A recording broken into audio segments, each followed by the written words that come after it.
Halo pemirsa, saat ini kami sedang menguji sebuah mobil medium SUV di kelas CR-V dan kawan-kawannya. Kami saat ini sedang review Mazda CX-5. Kebetulan Mazda CX-5 ini sudah mengalami facelift dan faceliftnya pun cukup menarik. Yang pertama, kita bisa lihat dari front grille yang dahulunya modelnya seperti sarang tawon, saat ini modelnya sudah garis look ala mobil modern. Lalu saya akan menjelaskan beberapa fitur yang ada di Mazda CX-5 Grand Touring tapi tidak ada di Touring di unit test kami. Yang pertama, unit Grand Touring di lampunya ini semua varian memang sudah LED, tapi untuk Grand Touring sudah ada adaptif LED, jadi lampu ketika menyorot tidak akan menyilaukan pengendara lain. Lalu yang kedua, ada blind spot monitoring system. Jadi ketika kita sedang berpindah jalur, lampunya sudah menyala. Ketika tiba-tiba ada kendaraan lain yang melewati arah kita, otomatis si sensor akan memperingatinya melalui alarm di spion. Yang ketiga ada SCBS, Smart City Brake Support. Smart City Brake Support itu berarti adalah ketika di kecepatan 4-30 km/jam, kita jalan pelan, tiba-tiba ada mobil di depan berhenti, maka otomatis rem mobil diaktifkan. Lalu ada lane departure warning system. Jadi lane departure warning system itu artinya adalah ketika kita tidak berpindah jalur, tidak menyalakan sein, maka ada sensor alarm yang mengingatkan kita agar kendaraan tetap pada lajurnya. Lalu ada LAS, yaitu lane keeping assist system. Jadi ketika kendaraan keluar lajur, maka otomatis setir akan lebih dibaratkan ke arah yang normal, ke arah yang seharusnya. Nah, yang terakhir adalah ada fitur ketika kita, saya tidak tahu apa namanya, tapi ketika kita mundur, tiba-tiba ada mobil lewat, maka si sensor akan memperingatkan melalui sebuah alarm. Oke, itu tadi ada fitur yang ada di Grand Touring, tapi tidak ada di Touring. Untuk CX-5 ini, kami tes yang tipe Touring. Tipe Touring ini sudah mendapatkan lampu LED, tapi memang belum adaptif LED, ditambah daytime running light yang cukup bagus ketika di malam hari. Dan perubahan berikutnya ada lagi di velg. Jika velg sebelumnya menggunakan satu warna saja, hanya silver, kini menggunakan dua warna, silver dan hitam, tapi ukurannya tetap sama, yaitu ukuran velgnya ini ada 225/55 ring 19. Itu hanya untuk tipe Touring dan Grand Touring, sedangkan untuk Urban dan Sport hanya menggunakan 225/65 ring 17. Untuk yang versi facelift, kita melihat lampu sen berubah posisinya, yang awalnya ada di sebelah samping, kini sudah mengarah ke depan, entah ini untuk apa, dan kita samping tidak terlalu banyak perubahan yang dialami CX-5. Perubahannya juga tidak terlalu aneh-aneh dan juga cenderung lebih elegan. Sekarang kita lihat ke belakang. Di belakang ini tidak banyak perubahan kecuali hanya lampu saja yang kini sudah menggunakan LED. Bagasi CX-5 kebetulan memang bagasinya tidak begitu besar seperti rival-rivalnya. Dan apakah cukup satu orang sebesar saya masuk? Kita akan cobanya.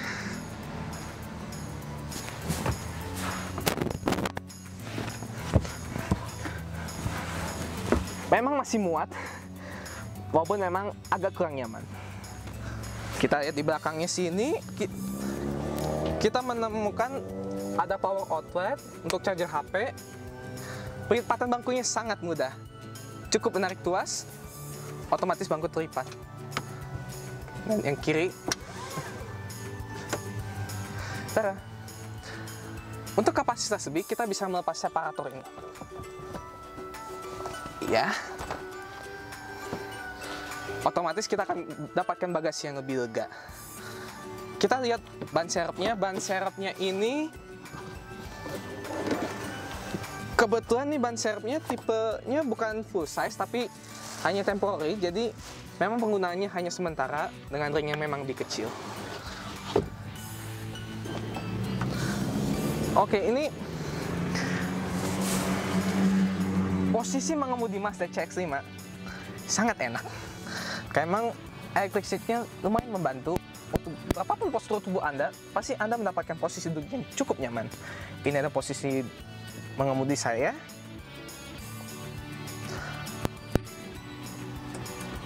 Kalau di Mazda CX-5 tipe Grand Touring, kita akan mendapatkan memory seat. Jadi ketika kita memiliki posisi yang pas, kan ketika pindah ke orang lain kan pasti posisinya berubah.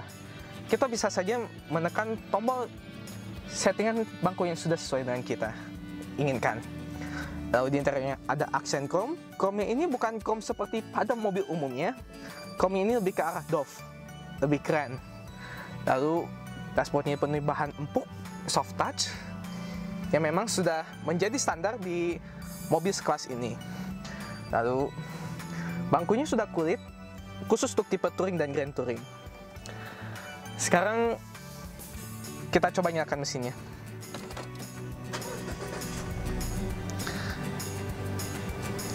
Suara mesinnya halus dan AC-nya pun sudah dual zone. Jadi suhu di kanan kiri bisa beda mau berapapun. Itu tadi kita akan membahas tentang audionya. Seperti yang tadi sudah dijelaskan, AC sudah mempunyai fitur dual zone, jadi suhu kanan kiri penumpang bisa berbeda. Semisal ini 18 derajat Celcius, ini bisa 22 derajat Celcius. Oke, ini jadi ada AC. Setelah itu kita akan bahas audionya. Audionya dia punya MZD Connect, dan ini punya putar-putaran untuk mengatur. Jadi sebenarnya tidak hanya touchscreen, pengaturannya bisa diatur lewat sini. Kita sekarang tes audionya.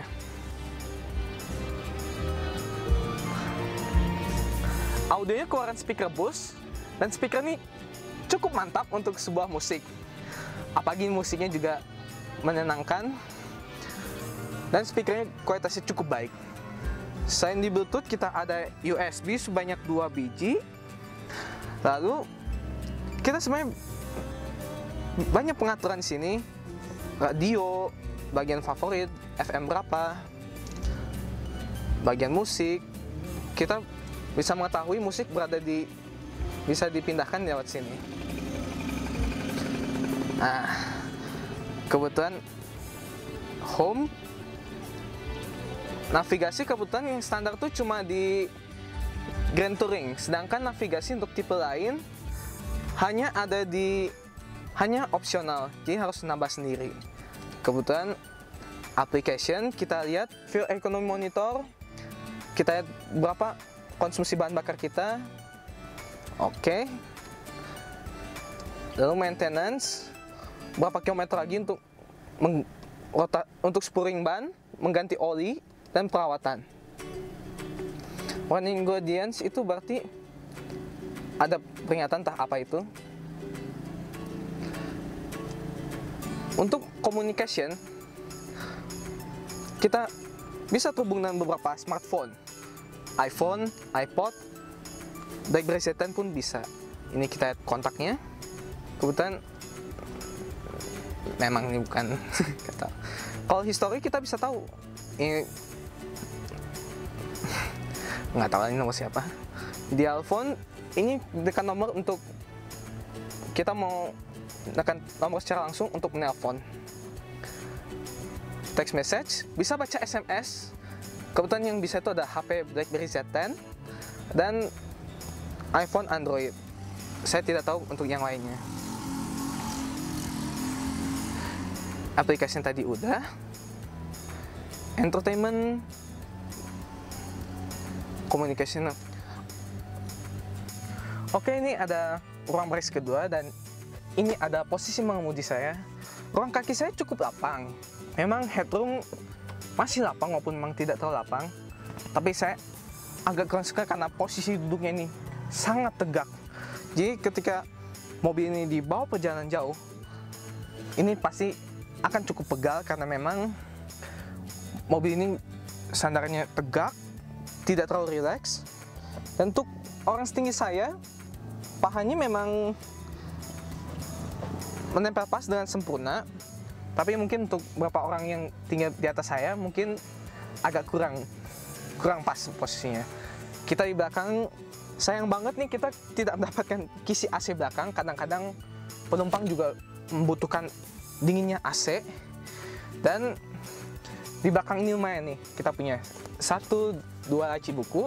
Laci buat nyimpan aneka barang semisal buku atau apa. Kita ada cup holder sini. 1.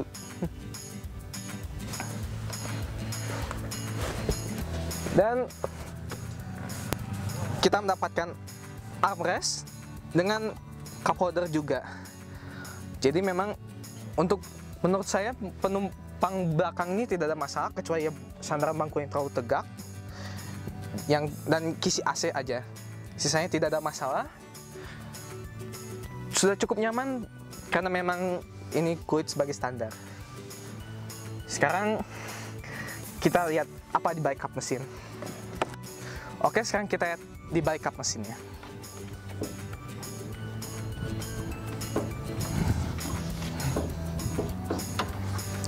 Wow, cukup berat ya. Tapi tidak apa-apa.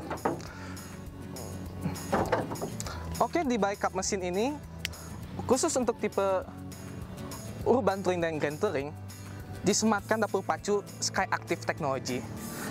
Skyactiv ini berkapasitas 2500 cc, menghasilkan tenaga sebesar 187 daya kuda yang bisa diraih di 5700 rpm dan torsi sebesar 250 Nm di 3750 rpm, yang itu artinya torsinya sangat besar untuk mobil sekelasnya. Walaupun si RV tenaganya besar 150 tenaga kuda, tapi torsinya tetap kalah dengan mobil ini karena torsi RV berada di 222 Nm. Dengan pengembangan Skyactiv, ini ada mesin pertama di dunia yang menggunakan kompresi tertinggi 13:1. Tapi kayak Mazda, mesin ini bisa menggunakan bahan bakar oktan 91. Jadi nggak perlu sering-sering ngisi Pertamax, bisa ngisi Pertamax biasa di mobil ini. Terus itu aja mesin. Kebetulan transmisinya juga Skyactiv 6 speed. Perpindahan transmisi itu cepat seperti dual clutch, tapi tetap halus perpindahan transmisinya. Dan itu pun enak banget di mesin ini. Sekarang kita coba driving impressionnya mobil.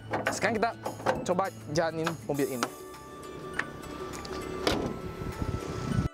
Oke, kita langsung saja jalan dalam mobil ini. Seperti yang saya ceritakan, mobil ini bermesin 2500 cc dengan torsi yang cukup besar, 250 Nm. Dan memang betul, sangat terasa torsinya. Saya merasakan mobil ini handlingnya begitu mantap. Mobil langsung berpindah jalur yang cepat. Kebetulan memang mesin punya tenaga lumayan. Fitur-fitur standar mobil ini memang ada sedikit di bawah grand touring, tapi tidak apa-apa. Minimal beberapa fitur sudah ada, communication seperti yang dijelaskan. Masalah enak kemudian, mesin cukup responsif dan memang tidak ada pedal shift ketika kita pindahkan sport. Langsung respon mesin berubah jadi raungan keras. Memang untuk transmisi seperti saya udah bilang sebelumnya menggunakan otomatis biasa, bukan dual clutch. Tapi memang perpindahannya sangat cepat. Serasa dual clutch tapi memang bukan dual clutch. Saya merasakan mobil ini begitu bertenaga. Handlingnya mantap, tenaganya besar. Apalagi mode sport tenaganya cukup besar. Tapi memang ada harga yang harus dibayar, yaitu bantingan suspensinya. Saya harus akui bantingan suspensinya ini keras. Kerasnya sendiri lebih ke arah handling, jadi rasa pengendalian itu sangat mantap. Tapi memang harus diakui memang suspensinya cukup keras. Karena memang handling kita dapatkan, tapi memang konsekuensinya suspensinya harus keras. Ini kita berada di DKI 3. Posisi mengemudinya sangat santai, seperti saya sudah bilang, bisa menggunakan electric seat untuk diatur. Kebetulan ini kita bisa menggunakan cruise control, tapi memang cruise control ini lebih enak di jalan tol. Kita jadi tidak perlu menginjak pedal gas terus menerus. Apalagi cruise control ini cukup dengan mengatur setnya berapa kecepatan tambah, maka kita tidak perlu menginjak gas konstan di kecepatan segitu. Tapi cruise control ini bisa dimatikan dengan tombol on atau off, atau dengan tombol cancel seperti yang akan saya coba ini. Ya, bisa. Dan memang di mobil ini cukup menyenangkan, walaupun memang beberapa fitur yang saya sebutkan yang ada di Grand Touring tidak ada di Touring, tapi minimal tetap punya sensor hujan. Kita jalan, kebetulan ini kita jalan konstan di 20 km per jam. Mesinnya enak banget tenaganya, apalagi di mode sport. Kita akan coba ke mode biasa. Masih enak tadi kan? Memang tetap enak. Saya suka dengan mobil ini karena memang kami tidak dibayar, tapi kami menyukai karena memang mobil ini cocok buat Anda yang senang mengemudi sendiri, senang dengan handling yang mantap, dan tenaga besar juga. Mesin ini cukup oke untuk yang penggemar mengemudi sendiri, tapi memang orientasinya kebanyakan bukan untuk penumpang, emang untuk pengemudi itu sendiri. Kebetulan memang tenaga besar, handling mantap. Asik ternyata. Aduh. Tadi terdengar raungan mesin yang begitu kuat. Karena memang mobil ini jaga sedang lagi.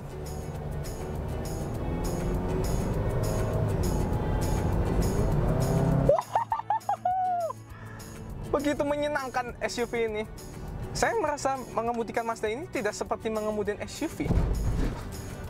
Saya merasakan mengemudikan mobil ini seperti mengemudi sedan. Anda tidak akan merasa mobil ini limbung, handlingnya tidak mantap, tenaganya kurang. Tapi Anda akan merasakan mobil ini sangat asik untuk dikendarai.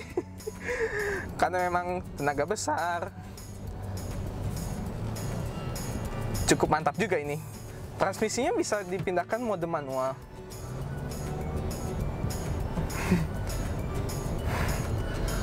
Kita ke mode biasa saja. Memang kita akan masuki jalur kompak perumahan untuk membahas kesimpulan di akhir video ini. Kebetulan memang mobil ini sangat pas. Oke, jadi bagaimana kesimpulan tentang mobil ini? Saya harus akui mobil ini cukup menyenangkan untuk dikemudikan. Tenaganya besar, handlingnya mantap, tapi memang ada beberapa kekurangan juga.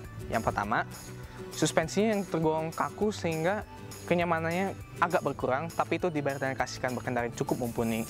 Yang kedua tadi, yaitu kisi AC belakang yang tidak ada untuk penumpang baris kedua, dan posisi bangku belakang yang baris kedua terlalu tegak.